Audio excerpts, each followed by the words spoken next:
Merci professeur Benetto. Bonjour chers collègues, chères assistances, chers étudiants, mes chères étudiantes.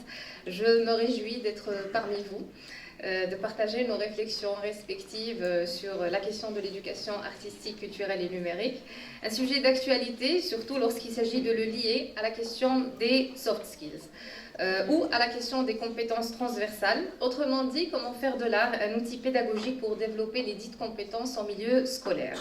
Aujourd'hui, c'est également un sujet largement discuté au niveau de l'université, des compétences qu'on souhaite développer chez nos étudiants, non seulement pour les préparer pour le marché du travail, mais d'abord pour eux, pour qu'ils soient bien, pour qu'ils aient confiance en eux, pour qu'ils savent mettre en avant ce dont ils sont capables, pour qu'ils dégagent cette belle énergie qu'on cherche tous et toutes en tant qu'enseignantes. Et c'est ce qui fait la différence justement entre deux personnes ou deux étudiants ou deux éventuels, on va dire, professionnels ayant la même formation ou qui auraient le même diplôme. À l'heure actuelle, il ne suffit plus d'avoir un CV riche en termes de formation et d'expérience professionnelle, puisqu'en général, une tête bien faite est capable d'apprendre par la pratique ou en faisant.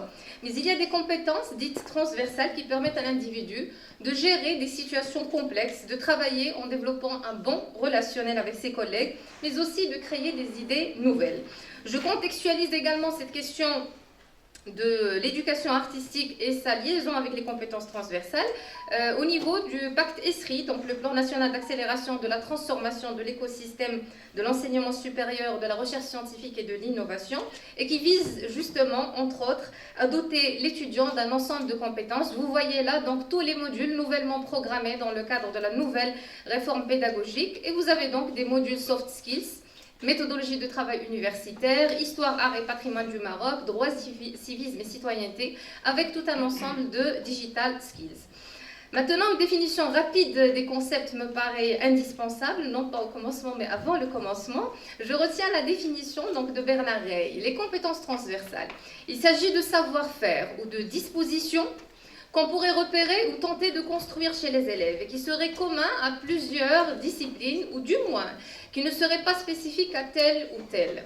Définir une compétence transversale comme ce qui est commun à plusieurs disciplines, c'est rester dans le champ clos des matières scolaires, tandis que la définir comme non spécifique, c'est envisager la possibilité que tout en existant que dans une matière, elle puisse s'en détacher pour être mise en œuvre dans des pratiques extérieures à l'école. La transversalité prend d'emblée une forme particulière. Elle n'est pas ce qui serait commun à plusieurs disciplines, mais ce qui, en chacune, la dépasse et pourrait servir au-delà des murs de l'école. J'aime beaucoup cette définition parce qu'elle nous fait sortir justement du cadre scolaire pour finalement comprendre deux choses. L'utilité des compétences transversales dans la vie de tous les jours, au-delà même de l'aspect professionnel ou de l'aspect scolaire. Et puis l'importance des activités péri-universitaires qui constituent d'excellentes opportunités pour développer les compétences transversales des étudiants, qu'elles soient sportives, artistiques, littéraires et j'en passe. Et justement, dans le cadre de la nouvelle réforme, ces activités seront comptabilisées. Évidemment, parler des compétences transversales dans la recherche exige la présence d'un référentiel des dites compétences pour parler le même langage. Personnellement, je me réfère dans mes travaux au programme de formation de l'école québécoise qui classe les compétences transversales en 4 catégories. Vous avez là les compétences d'ordre intellectuel et qui se composent des sous-compétences suivantes: exploiter l'information, résoudre des problèmes, exercer son jugement critique, mettre en œuvre sa pensée créatrice. Les compétences d'ordre méthodologique, se donner des méthodes de travail efficaces, exploiter les technologies de l'information et de la communication. Les compétences d'ordre personnel et social, actualiser son potentiel, ça veut dire reconnaître ses caractéristiques personnelles, prendre sa place parmi les autres, mettre à profit ses ressources personnelles, et coopérer, contribuer au travail coopératif, évaluer sa participation au travail, et interagir avec ouverture d'esprit. La dernière catégorie de compétences, c'est la compétence de l'ordre de la communication et qui est communiquer de façon appropriée, à savoir gérer sa communication, recourir aux modes de communication appropriés et s'approprier divers langages. Nous avons également un deuxième document de référence publié par l'UNICEF, très intéressant, et qui porte le titre suivant: Réimaginer l'éducation aux compétences de vie et à la citoyenneté au Moyen-Orient et en Afrique du Nord, et qui nous donne la particularité de lier chaque dimension d'apprentissage à des catégories de compétences de vie. Et nous avons là la dimension cognitive ou apprendre à connaître, avec les compétences associées, la créativité, la pensée critique et la résolution de problèmes, La dimension instrumentale ou apprendre à faire avec les sous-compétences associées, la coopération, la négociation et la prise des décisions. La dimension personnelle ou apprendre à être avec les compétences associées, l'autogestion, la résilience et la communication. Et puis la dimension sociale ou apprendre à vivre ensemble. Je m'arrêterai plutôt sur cette catégorie de compétences et qui est essentielle à la contribution au travail coopératif et à l'interaction avec ouverture d'esprit. Seulement, des fois, dans la pratique pédagogique, on peut lier le développement de ce type de compétences directement en travail en groupe. Mais faire travailler les élèves ensemble ne suppose pas forcément qu'il y ait coopération. Cette dernière pose en effet plusieurs exigences, telles que l'engagement pour atteindre un objectif commun, l'établissement des règles de travail, le partage des responsabilités, la reconnaissance d'expertises complémentaires, le respect et l'utilisation constructive des différences, la répartition des ressources, la gestion des conflits, le soutien mutuel, la concertation des actions. Le choix de cette catégorie se justifie encore une fois par son caractère essentiel dans toute relation humaine et toute circonstance de la vie. L'individu a constamment besoin de reconnaître ses caractéristiques personnelles, de prendre sa place parmi les autres et de mettre à profit ses ressources personnelles. Par le biais du jeu dramatique, justement, les compétences associées à la dimension sociale sont mises en avant sans que le participant sente qu'il est réellement dans une situation d'apprentissage, puisque le jeu et l'amusement y sont privilégiés. Cependant, quand on compare le jeu dramatique, je cite la définition de Patrice Pavy, pratique collective rassemblant un groupe de joueurs et non d'acteurs qui improvisent collectivement selon un thème choisi d'avance ou précisé par la situation. Le jeu dramatique vise autant à faire prendre conscience aux participants des mécanismes fondamentaux du théâtre. Nous avons encore une autre définition, c'est ce mélange savamment dosé entre le geste et le mot, l'expression corporelle et l'expression orale.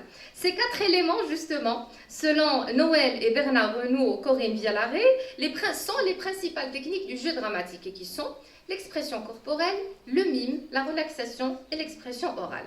La force du jeu dramatique, c'est que d'abord, ça nous éloigne de la difficulté de jouer des textes existants. Dans le jeu dramatique, nous sommes dans l'invention collective de textes. Tout le groupe met la main à la pâte de façon à ce que chaque participant ait un rôle à jouer sur scène ou derrière les coulisses. Il s'agit d'une action dramatique simple puisqu'il s'agit d'un jeu collectif au cours duquel les joueurs inventent par petits groupes un projet de jeu, le mettent à l'épreuve sous le regard des autres. Donc nous avons toujours des spectateurs. La prise de risque et la liberté d'expression. La notion de liberté doit être comprise comme l'équivalent de vouloir ce qu'on fait et non pas de faire ce qu'on veut. Cette liberté concerne aussi bien le choix des partenaires du jeu que celui des thèmes à travailler et l'exploration des formes.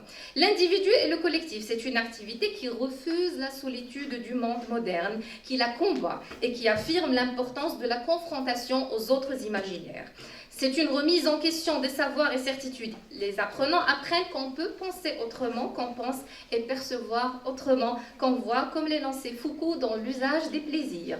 Urgence et nécessité. L'étudiant donne une forme à ce qui est important pour lui, s'engage et devient responsable dans son projet d'expression. Et finalement, spectacle et présentation.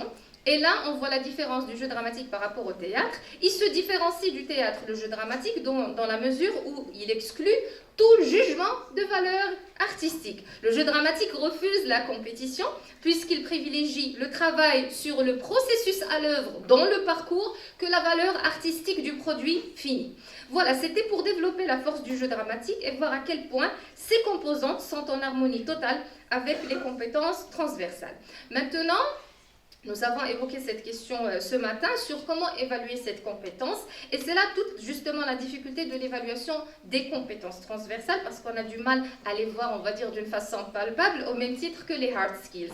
Alors, à l'aide de cette grille d'observation et d'évaluation que je vous propose, On peut donc évaluer et observer la progression des dites compétences associées à la communication. La présente grille, normalement, englobe l'ensemble des compétences transversales, mais faute de temps, je me suis limitée aux compétences associées à la dimension sociale. S'il y a possibilité, je recommande son utilisation en début de module, au milieu et à la fin pour pouvoir observer la progression des étudiants. Alors, en harmonie avec cette grille d'observation et d'évaluation, j'ai essayé de mettre en place une série d'exercices ou d'activités qui répondent à chaque sous-compétence afin de traduire chaque activité en comportement observable et évaluable pendant les séances du jeu dramatique.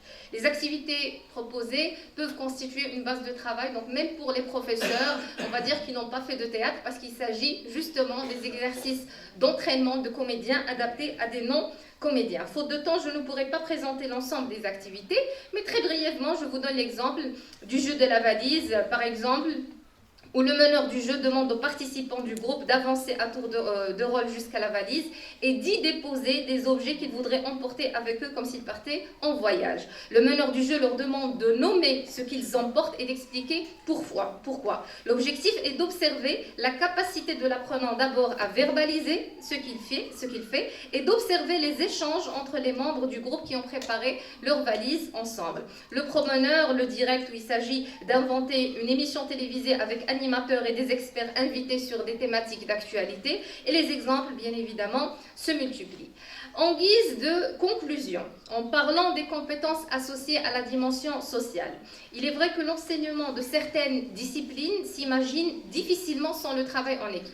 C'est le cas de l'art dramatique, de la danse, de l'éducation physique, mais aujourd'hui, tous les contenus, je dis bien tous les contenus, se prêtent à la conception de situations pédagogiques propices à la coopération, que ce soit autour d'une table ou par l'utilisation des TIS, puisqu'on est dans l'éducation numérique. Raison pour laquelle j'arrive à un point fondamental qui est la formation des enseignants. Une clé vers le succès du développement des compétences transversales chez les étudiants, parce qu'il s'agit d'un contenu qui demande un savoir-faire, certes, mais d'abord un savoir-être. Il faut que le professeur ait lui-même ses soft skills.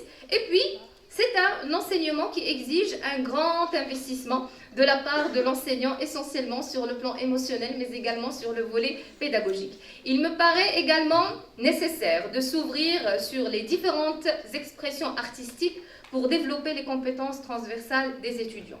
Faire donc appel à des chercheurs dans les sciences de l'éducation, particulièrement dans l'éducation artistique, s'impose aujourd'hui pour intégrer l'art au sein de l'université marocaine en proposant des programmes attractifs pour l'étudiant. Sans oublier d'intégrer l'artiste dans tout ce système, puisqu'on a besoin aujourd'hui que l'étudiant goûte au plaisir de l'art tout en développant une série de compétences. Notons qu'en intégrant l'art sous ses différentes formes pour développer les compétences transversales, nous serons également en train de développer le goût artistique et le sens de l'esthétique chez l'étudiant, sans que notre objectif premier soit réellement de former un artiste. Je finirai sur cette réflexion que vous voyez là. Il est également du devoir de l'université d'éduquer un citoyen capable de s'aimer pour aimer l'autre, de savourer un moment musical, de contempler une œuvre d'art, de respecter le choix de l'autre, de partager sa richesse intellectuelle et de faire de l'art un outil de pensée et de libération.